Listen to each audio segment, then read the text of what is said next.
नमस्ते सदावत्सले मातृभूमि। आज हम लोग बात करने जा रहे हैं बंगाल की सिचुएशन पर। और मैं समझता हूं कि बंगाल में जिस प्रकार से ममता बनर्जी ने रिज़ाइन करने से मना किया है, ममता बनर्जी के रिज़ाइन करने से मना करने से लेकर अब सिचुएशन क्या बन सकती है और पावर हस्तांतरण कैसे होती, उसके पूरे कॉन्स्टिट्यूशनल प्रोविजंस को जानेंगे, सुप्रीम कोर्ट के लेटेस्ट जजमेंटों को जानेंगे या सुप्रीम कोर्ट ने जो अभी तक कहा है उस विषय को जानने की कोशिश करेंगे और भारत में प्रेसिडेंट क्या है उसकी कोशिश करेंगे। अगर वो ममता बनर्जी वो नहीं देती हैं, इस्तीफा नहीं देती हैं, तो कॉन्स्टिट्यूशनली क्या उनको कैसे भगाया जाएगा या उनको कैसे सीट से फेंका जाएगा और उनके खिलाफ क्या कानूनी कार्रवाई हो सकती है, इन सभी विषयों पर हम चर्चा करते हैं। पहली बात, हमने सबने न्यूज़ में सुना है कि और ममता बनर्जी की प्रेस कॉन्फ्रेंस हुई जिसमें ममता बनर्जी ने कहा कि मैं इस्तीफा नहीं दूंगी क्योंकि मुझे पहले हार का प्रमाण पत्र दो। अब हार का प्रमाण पत्र सरकार का मांग रही हैं या फिर वो खुद भवानीपुर से वो खुद हारी हैं जिस सीट से, उस सीट पर वो मांग रही हैं। ये अलग बात है कि वो ये नहीं बता पा रही हैं कि वो कौन सी प्रमाण मांग रही हैं, लेकिन वो प्रमाण तो मांग ही रही हैं। तो प्रमाण, हार का प्रमाण कोई पत्र देता नहीं है, सदैव जीत का ही प्रमाण पत्र दिया जाता है। अब हम लोग ये समझते हैं कि आखिर मुख्यमंत्री की जो पावर शिफ्टिंग है, यानी कि जो पावर शिफ्टिंग है उसमें इनकी कितनी भूमिका होती है और कितना दिमाग लगा सकते हैं। इसको दूसरे शब्दों में अगर कहना चाहें तो हम डेमोक्रेटिक हैंडओवर कह सकते हैं कि डेमोक्रेटिक हैंडओवर कैसे होता है और कैसे सरकार बदलती है। इसको जानने के लिए सबसे इंपॉर्टेंट बात है कि कॉन्स्टिट्यूशनल ट्रिगर क्या है। इसको आर्टिकल 324 से पढ़ना शुरू करेंगे। आर्टिकल 324 को आर्टिकल 172 के साथ पढ़ना चाहिए। आर्टिकल 372 को 324 को जब हम आर्टिकल 2 के साथ, आर्टिकल 172 के साथ पढ़ेंगे तो एक बात पक्की है कि जब सरकार बनती है तो वो सिर्फ 5 साल के लिए सरकार बनती है।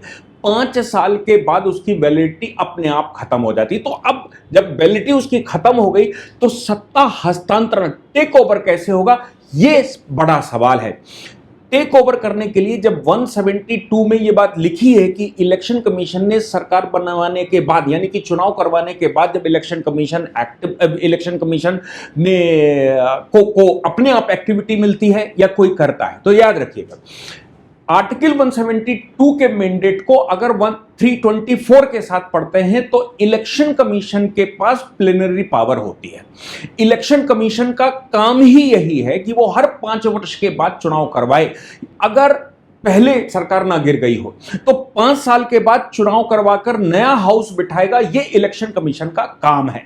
अब इलेक्शन कमीशन को कौन कहेगा, तो इलेक्शन कमीशन क्या करता है कि वो अपने चुनाव की तैयारियां परमानेंट करता है, उसको किसी को कहने की जरूरत नहीं पड़ती।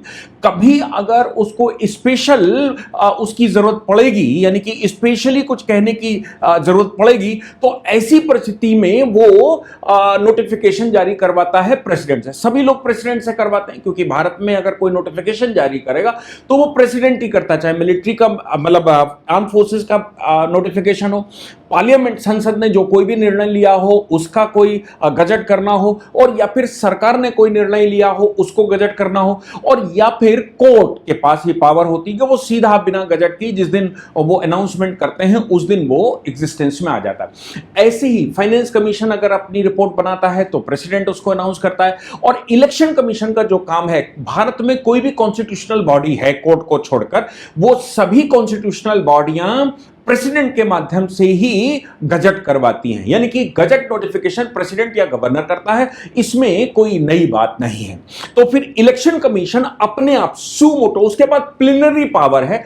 चूंकि उसके पास प्लेनरी पावर है इसलिए वो अपने आप स्वतः इस विषय को संज्ञान में लेता है और संज्ञान में लेने के बाद वो अपनी तैयारियां करके कुछ डेटे फिक्स करता है। ये डेटे फिक्स करने के बाद वो उसके गजट के लिए जाता है प्रेसिडेंट के पास। प्रेसिडेंट उस गजट को अनाउंस करता है, उन डेटों को अनाउंस करता है।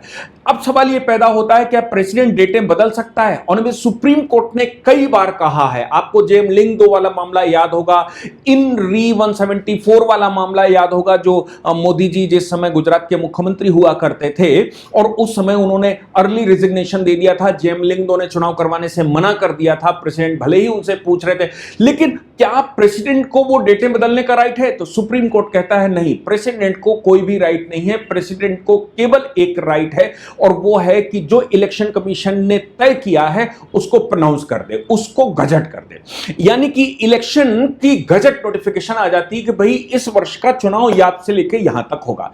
जैसे ही इलेक्शन का गजट हो जाता है, उस गजट के बाद इलेक्शन कमीशन एक प्रेस कॉन्फ्रेंस करता है। इलेक्शन कमीशन जब प्रेस कॉन्फ्रेंस कर लेता है तब वो कहता है कि भाई इस मामले में अब हम इस राज्य में चुनाव करवाने जा रहे हैं और उसकी ये डेटें होंगी। सवाल ये पैदा होता है कि फिर चुनाव जैसे ही अनाउंस किया गया इलेक्शन कमीशन के द्वारा, क्या वहीं से शुरू होगा सारा प्रोसेस? यस, सुप्रीम कोर्ट का जजमेंट ये कहता है कि इलेक्शन कमीशन ने जिस दिन अनाउंसमेंट किया, जिस दिन उसने प्रेस कॉन्फ्रेंस की, भले ही उसने इलेक्शन का गजट नोटिफिकेशन ना किया हो, जैसे ही उसने प्रेस कॉन्फ्रेंस की वैसे ही मॉडल कोड ऑफ कंडक्ट, जिसको आचार संहिता कहते हैं, तो वैसे ही आचार संहिता लागू हो जाती है। और आचार संहिता जैसे ही लागू होगी, आप समझ लीजिए, आचार संहिता जैसे ही लागू होगी, चीफ मिनिस्टर या सरकार की पावर इलेक्शन कमीशन के पास आ जाती है अपने आप। सुप्रीम कोर्ट कहता है इस विषय को करने के लिए कुछ हमें अलग से चाहिए नहीं। जैसे मोहिंदर सिंह गिल के MS Gill versus chief election commission 1978 में उन्होंने कहा कि जहां पर कोई प्रावधान नहीं है, जहां पर कोई अनाउंसमेंट नहीं है, रिप्रेजेंटेशन ऑफ पीपल एक्ट शांत है या कॉन्स्टिट्यूशन शांत है या मॉडल कोड ऑफ कंडक्ट शांत है, वहां पर इनहेरेंट पावर किसी के पास है तो वो इलेक्शन कमीशन है। इलेक्शन कमीशन के पास इनहेरेंट पावर का मतलब है जहां कहीं भी गैप है वो सारी पावर इलेक्शन कमीशन के पास है, क्योंकि फ्री फेयर चुनाव करवाना इलेक्शन कमीशन का काम है। इसलिए अब सवाल यह पैदा होता है कि आचार संहिता लागू होने के बाद, यानी कि मॉडल कोड ऑफ कंडक्ट लागू होने के बाद, कोई भी मुख्यमंत्री जिस दिन वो प्रेस कॉन्फ्रेंस करता है उसी दिन मुख्यमंत्री की पावर या सरकार की पावर फ्रीज हो जाती है। इलेक्शन कमीशन अब सभी स्क्रीनिंग करता है और जो एसेट्स हैं उन सभी एसेट्स को लेकर इलेक्शन कमीशन सब कुछ करेगा। अब लेजिस्लेटिव ट्रांसफॉर्मेशन कहां से होगा? फॉर्मेशन ऑफ न्यू विधानसभा का प्रोसेस शुरू हो जाता है। यानी कि अब जो मुख्यमंत्री बैठा हुआ है, जो सरकार बैठी हुई है, उस सरकार की पावर लिमिटेड हो गई।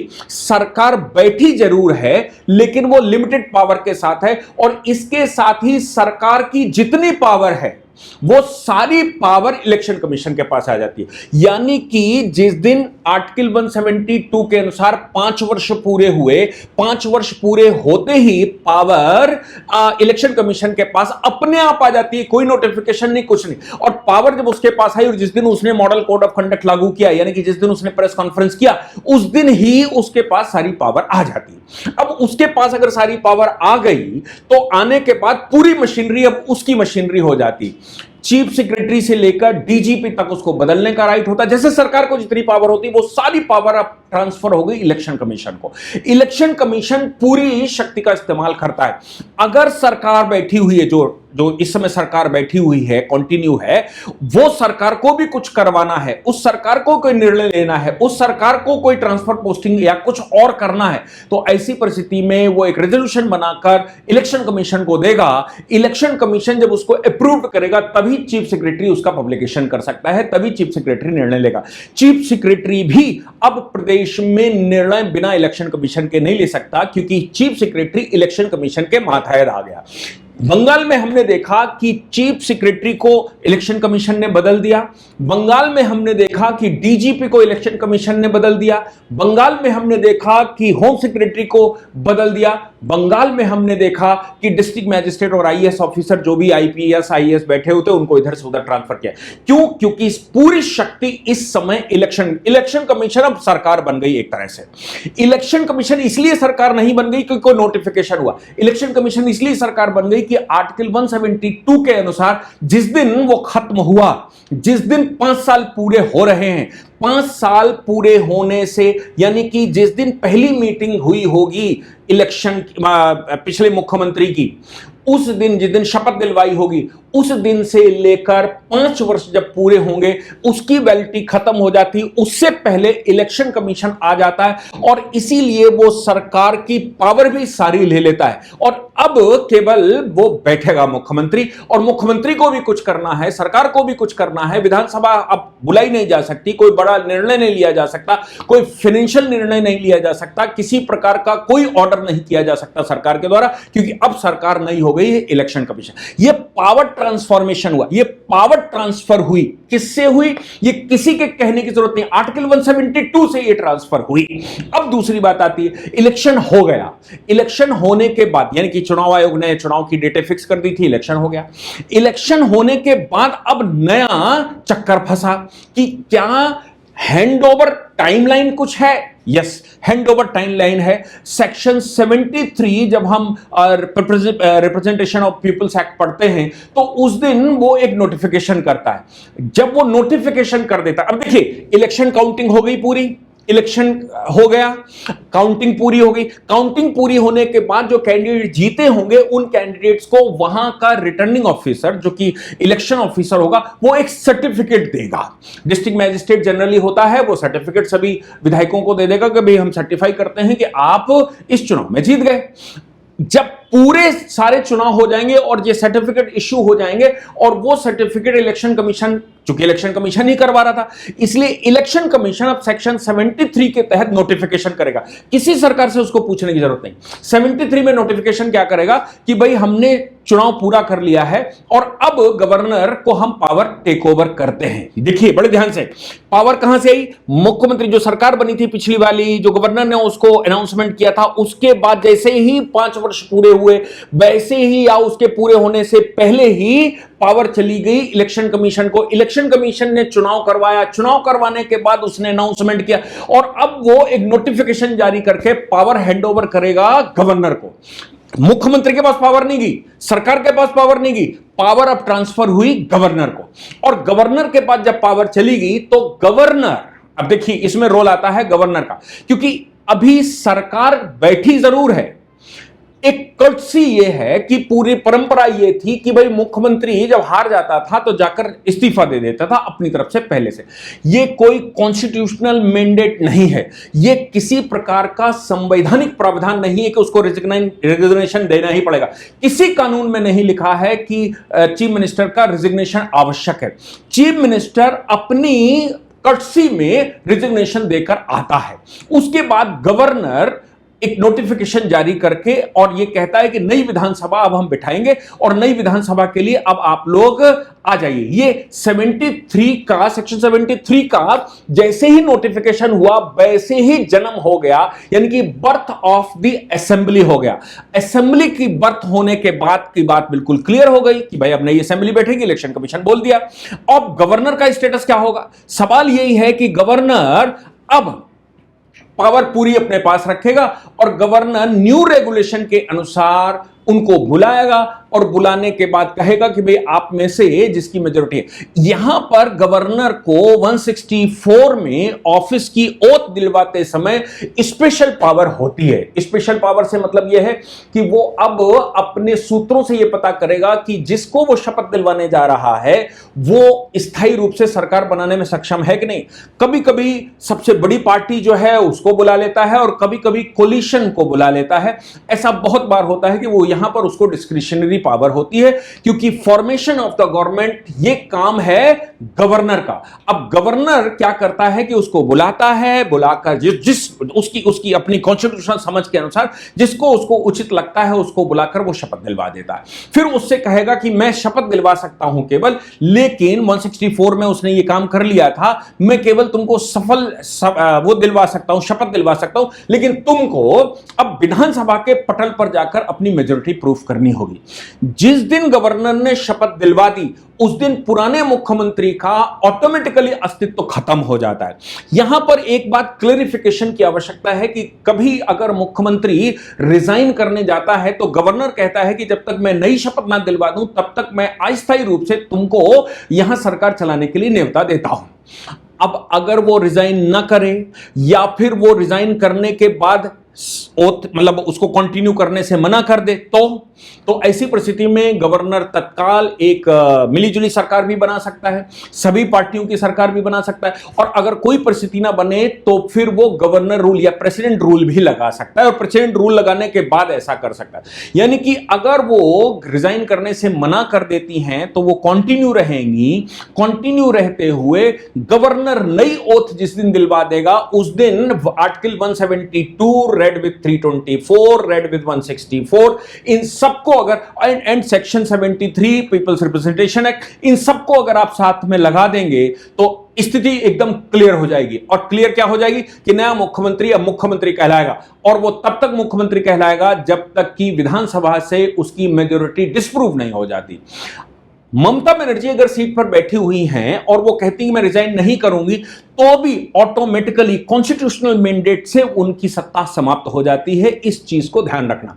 अब वो कहती हैं कि मैं घुसूंगी, तो देखिए ना तो चीफ सेक्रेटरी को टैकल करने की उनके पास पावर है, ना डीजीपी को टैकल करने की पावर है, क्योंकि आफ्टर ऑल सोल सॉवरेन की तरह भारत में गवर्नर बैठता है। Governor he council of minister का अपॉइंटमेंट करता है, और याद रखिएगा काउंसिल ऑफ मिनिस्टर कब तक, काउंसिल ऑफ मिनिस्टर गवर्नर के पास जो 164 में पावर है वो काउंसिल ऑफ मिनिस्टर गवर्नर के प्लेजर तक, उसका प्लेजर मैंडेटरी विधानसभा से जुड़ा हुआ है। विधानसभा से जुड़ा से मतलब उसका जो प्लेजर है या उसकी जो इच्छा है या उसकी जो जो जो मनोकामना है वो विधानसभा के प्रावधानों से जुड़ी हुई है। यानी कि विधानसभा में अगर किसी ने मेजोरिटी खो दी है तो गवर्नर का प्लेजर नहीं चलेगा, लेकिन अगर उसकी मेजोरिटी है मतलब वहां मेजोरिटी है तो गवर्नर के प्लेजर तक। अब आर्टिकल 172 सामने आ गया, आर्टिकल 72 सामने आ गया तो अब अगर मुख्यमंत्री रहेगा तो प्लेजर तक रहेगा, और प्लेजर के लिए गवर्नर अलग से एक नोटिफिकेशन जारी करके डिसोल्यूशन ऑफ गवर्नमेंट का आदेश कर सकता है।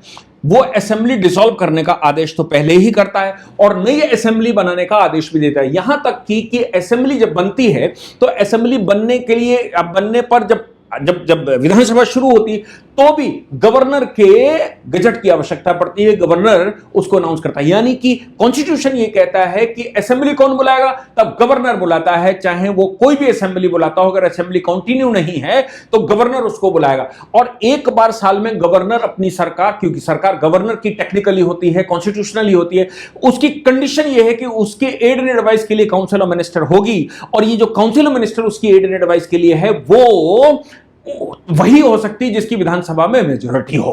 तो फिर यहां बिल्कुल स्पष्टता से यह समझ लेना चाहिए कि ममता बनर्जी के पास अब कोई स्कोप नहीं है, वो केवल घोषणा कर सकती हैं, सारी पावर उनके पास। आज इलेक्शन कमीशन ने जैसे ही नोटिफिकेशन 73 का जारी किया, इसका मतलब हो गया पावर गवर्नर के पास शिफ्ट हो गई।